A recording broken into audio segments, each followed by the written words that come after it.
बलराज प्रभु की राम राम। और आप सबका बहुत बहुत धन्यवाद, आभार व्यक्त करता हूँ कि आप सब छोटे से मैसेज के इसके निमंत्रण पर आप सभी साथी यहाँ पहुँचे। आज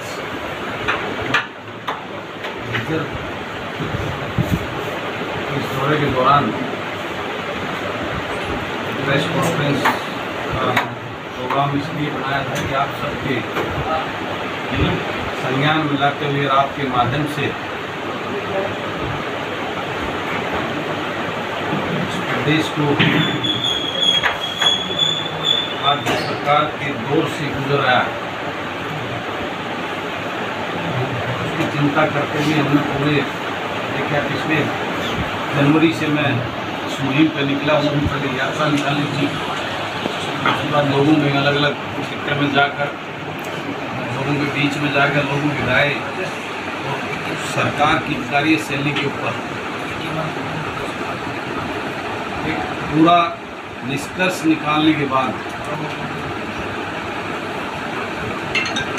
मैंने हरियाणा प्रदेश के जन सेवा की सोच के रखने वाले लोगों को पहले जन सेवक मंच के माध्यम से उनको इकट्ठा किया और फिर उन लोगों को प्रेरित करके उन लोगों को सारी प्रदेश की आज के हालातों पर चर्चा करते हुए उनको इस निष्कर्ष पर निकाला कि ऐसे दल की आज जरूरत है जो किसान, मजदूर, गरीब के उन दर्द को जानने वाला और उसके बीच का उसका बेटा बेटी जो पढ़ा लिखा हो और नई सोच का हो और जो राजनीति में जन सेवा की सोच लेकर आना चाहता हो। ऐसे युवाओं की भागीदारी राजनीति में बढ़ाकर इस प्रदेश की आज की लूट और झूठ की राजनीति को खत्म करने की मुहिम के तहत हमने हरियाणा जन सेवक पार्टी का गठन किया। पिछले दिनों चंडीगढ़ में उसकी विधिवत रूप से उसके नाम रजिस्ट्रेशन होने के बाद घोषणा की थी और अब आने वाले 1 नवंबर को जींद में एक बड़ी रैली करके इस पार्टी का मैनिफेस्टो क्या होगा, ये पार्टी क्यों बनाई गई, इस पार्टी का रोड मैप क्या होगा और किस उद्देश्य को लेकर बनाई, वो सारी चीज़ें जनता के बीच में 1 नवंबर को जींद से आगाज करेंगे। और प्रदेश के युवा पढ़े लिखे जो ऊर्जावान किसान, मजदूर, गरीब के उन बेटा बेटी जो इस बात से वंचित रह जाते हैं, उनको कभी राजनीति में आगे बढ़ने का मौका नहीं मिलता, क्योंकि जितनी ये पार्टी और दल के नेता हैं वो अपने गुलाम और चाटुकारों को टिकट देकर विधानसभा और लोकसभा में लेके जाते हैं, जिसकी वजह से आज हालात ये बन गए हैं कि वो अपने प्रदेश के और अपने उन लोगों की जो वोट देकर उनको चुनते हैं, भेजते हैं, वो उनकी चिंता नहीं करते। वहाँ जाकर वो सिर्फ अपने नेताओं को और पार्टी को खुश करने की बातें वहाँ मैच करते हैं और उसी का परिणाम है कि आज प्रदेश इस हालात में पहुँच गया है।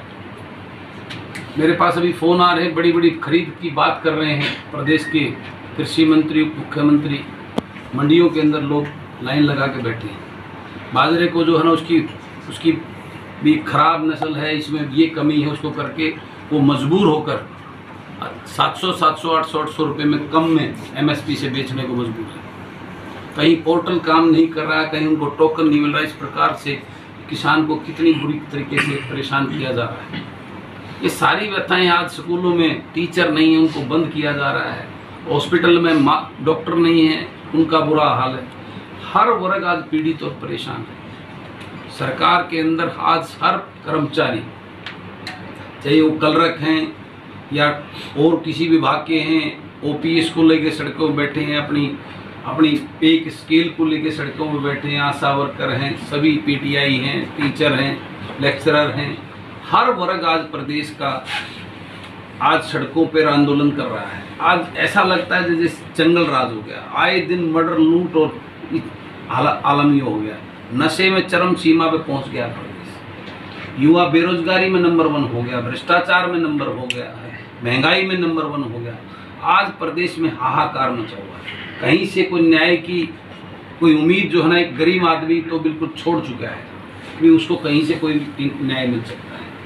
आज प्रदेश का हर वर्ग का इंसान इस प्रदेश को जो है ना सत्ता से बेदखल करने की एक मन के अंदर दृढ़ संकल्प ले चुका है, और उस संकल्प में आज वो एक विडंबना में भी है कि वो इसको बजाकर लाए किसको।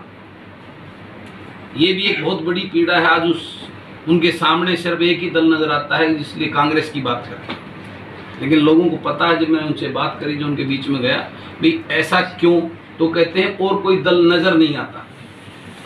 नहीं तो वही 9 साल पहले जिस कांग्रेस को इस प्रदेश के लोगों ने नकार कर, भाजपा जो बिल्कुल ही नहीं थी, उस भाजपा को एक उम्मीद के साथ लेके आए थे, लेकिन इस भाजपा ने इस 9 साल के कार्यकाल में उसी कांग्रेस को अच्छा करवाने का काम कर दिया। सारी सीमाएं लांघ दी उन्होंने, लूट और भ्रष्टाचार, इस प्रदेश को जाति पात के नाम पर और जहर घोलकर इसको बर्बाद करने के नाम। आज लोग बड़ी पीड़ा और विडंबना में हैं।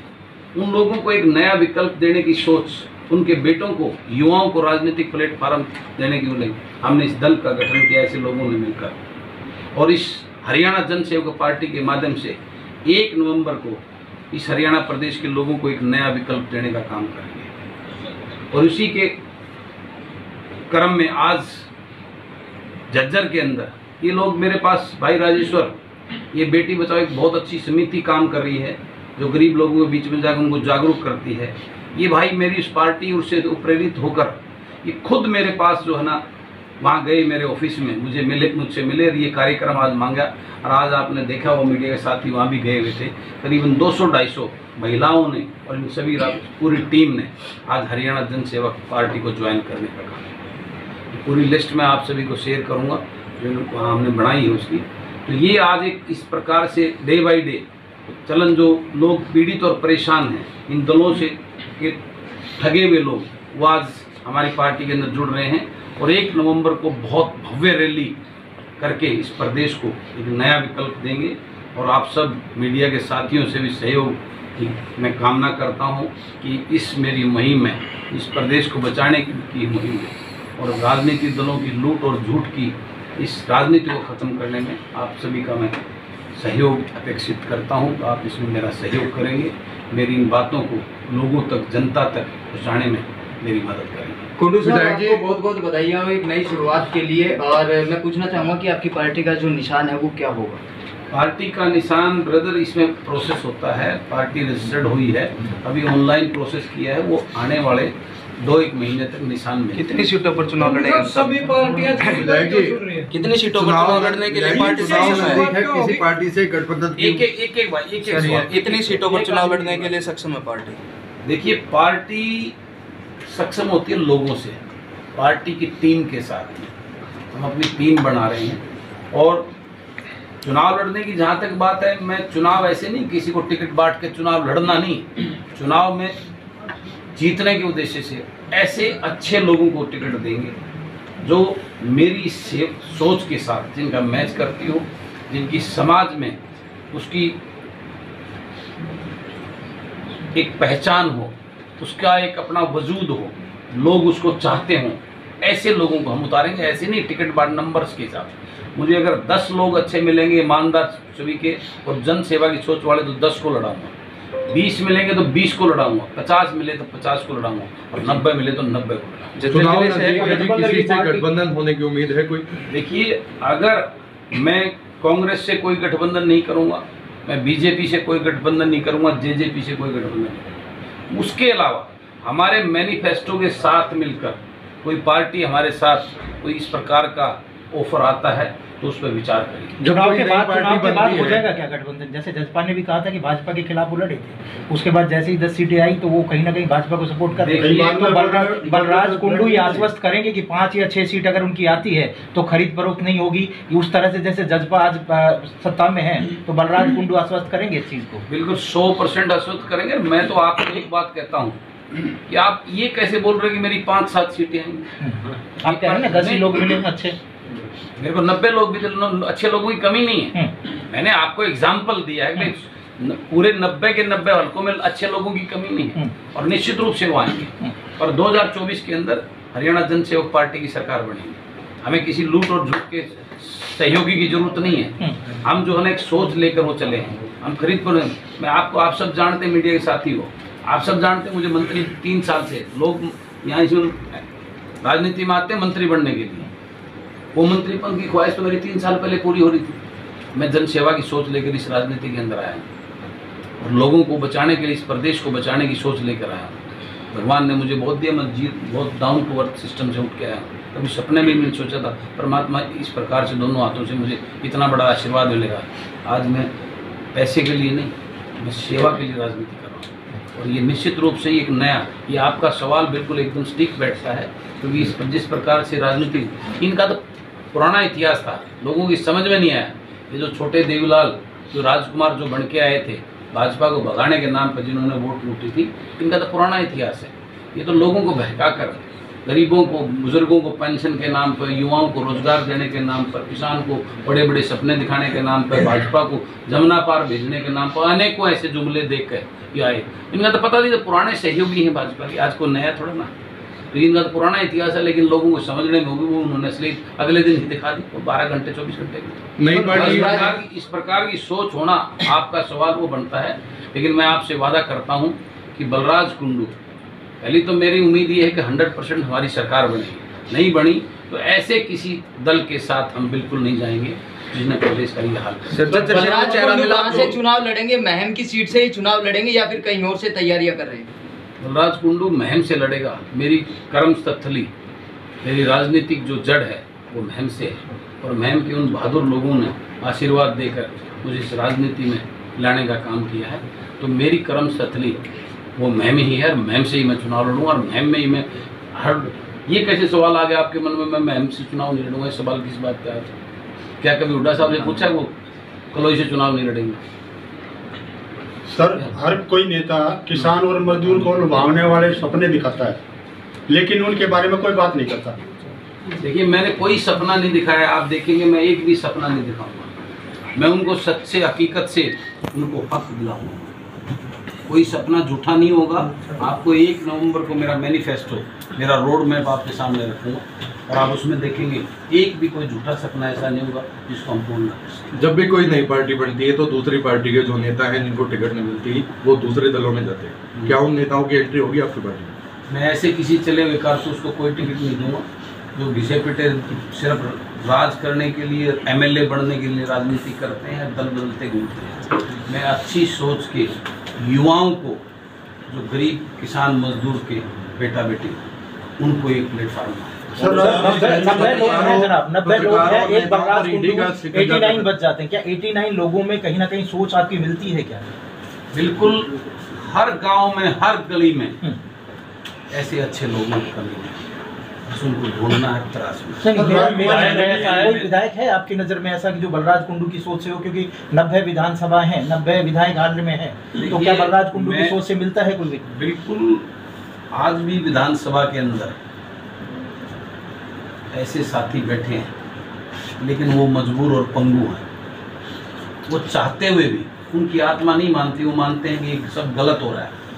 लेकिन आज की प्रथा राजनीतिक सिस्टम की वजह से, मैंने कहा ना, ये पार्टियां अपने गुलाम और चाटुकारों को, सिर्फ उन नेताओं को खुश करने की बात करती है। उनको किसी को अधिकार ही नहीं दिया कि वो विधानसभा में खड़ा हो सके, अपने लोगों की या जनता की आवाज़ को उठा सके। यही तो विडम्बना है।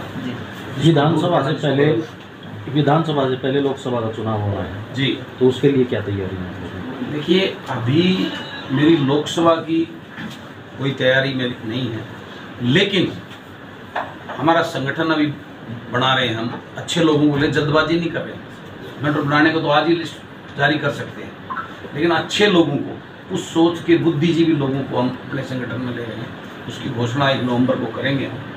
और उसके बाद अगर कोई किसी लोकसभा में ऐसा कोई अच्छा चेहरा हमें मिलता है तो उस पर भी हम विचार करेंगे। ये नहीं है कि लोकसभा के हम बिल्कुल ही तैयारी नहीं कर रहे हैं। हम तैयारी पूर्ण रूप से विधानसभा की तैयारी वही लोकसभा की तैयारी, लोकसभा में अलग थोड़ा ना करना है। उसमें तो हमारे को 9 लोग मिलेंगे, वो 9 लोग मिलकर एक के लिए काम करेंगे, वो तो और भी आसान होता है। लेकिन फिलहाल हमारा जो है लोकसभा के लिए वो नहीं है। लेकिन कोई अच्छा साथी इस सोच और उसके साथ आता है कि मैं आके लड़ने को तैयार हूँ, तो निश्चित रूप से उसके ऊपर विचार करें। जिस तरह भाजपा और विपक्ष के नेताओं पर ईडी की रेड होती है, क्या समझते हैं आप, किस तरह देखते हैं? ये तो आज वो हथियार हो गया है जो पॉलिटिकल तंत्र में लोकतंत्र को खत्म करने का हथियार, इसका मिसयूज हो रहा है। और ये आज नहीं सदियों से होता है। वैसे तो इंदिरा गांधी के टाइम में भी इसका बहुत मिसयूज होता था, कांग्रेस के अब्दुल राज में बहुत मिसयूज होता था। इन्होंने थोड़ा सा उसको ज़्यादा कर दिया। उस टाइम पे सोशल मीडिया ये नहीं थी, नहीं था, ये दल तो इसका यूज़ करते ही आए पहले से। लेकिन आज इसका बहुत ज़्यादा किया जा रहा है, वो दिखता भी है। वो राजनीतिक द्वेष की वजह से उनको दबाने के लिए, उनको रोकने के लिए बिल्कुल ये सामने नज़र आता है। तो पहले इस प्रकार का थोड़ा सा इतना ओपन नहीं होता था, होता पहले भी था, इसमें कोई दो राय। वीरेंद्र भाजपा अगर जजपा से नहीं छोड़ती है तो वो भाजपा छोड़ देंगे, क्या समझते हैं आप? देखिए, चौधरी वीरेंद्र सिंह मेरे आदरणीय हैं, बड़े हैं वो। मैं तो उनको यही कहता हूँ कि वो उनको 82 साल की उम्र होगी, उनको रेस्ट करना चाहिए। और वो वाकई में अगर इसे हरियाणा का भला चाहते हैं तो किसी ऐसे युवा को जो वाकई में अपनी अब वो ललक छोड़ देनी चाहिए 82 साल के अंदर। क्या सर ये निर्धारित होनी चाहिए क्या राजनीति में? बिल्कुल होनी चाहिए। जो एक हर एम्प्लॉय की एज निर्धारित है, तो निश्चित रूप से मेरा ये मानना 70 साल मैक्सिमम एज इस पॉलिटिक्स में होनी चाहिए। कुंडू साहब, कल सुबह फैसला आया है, 2 महीने का टाइम दिया है पंजाब सरकार को SYI के मुद्दे को लेकर, इस पर आपका क्या कहना है? कि ये एक ऐसा राजनीतिक स्टंट है इस प्रदेश में, ये पिछले 30 साल से चला है। और ये नहर तो पिछले 30 साल पहले बनी थी। हमारे प्रदेश के उन नेताओं ने इसको सिर्फ एक मुद्दा मात्र रखने के लिए जिंदा रखा है। ये ना तो अगर नीयत होती तो ये तो बहुत पहले नहर बन के चालू होती और प्रदेश के लोग उसका लाभ। अभी भी ये मात्र एक चुनावी जुमला है। आज जो भाजपा इसकी बात कर रही है, थोड़े दिन पहले भाजपा की सहयोगी सरकार थी ना पंजाब में, क्यों नहीं करवाई? और आज जो सरकार बैठी है, उस सरकार के लोग हरियाणा में भी अपना प्रचार प्रसार कर रहे हैं। क्या वो एजेंडा लेके आए हैं कि हमारी हरियाणा में सरकार बनाओ, हम पंजाब से आपको पानी देंगे? ये समझने की, लोगों को बेवकूफ़ बनाने की बात है। आप लोग इस बहकाव में नहीं आ रहे हैं। और 2 दिन से आप देख रहे होंगे तो सारी पार्टियाँ, और राजकुमार जो हैं, तो छोटे देवलाल भी तरह तरह की बातें कर रहे हैं। वो चाहते तो उनके बाप दादा इस नहर को बनवा देते, लेकिन उनकी इच्छा ही नहीं है। वो सिर्फ एक पॉलिटिकल स्टंट मात्र है, इसी तरह कुछ नहीं। धन्यवाद।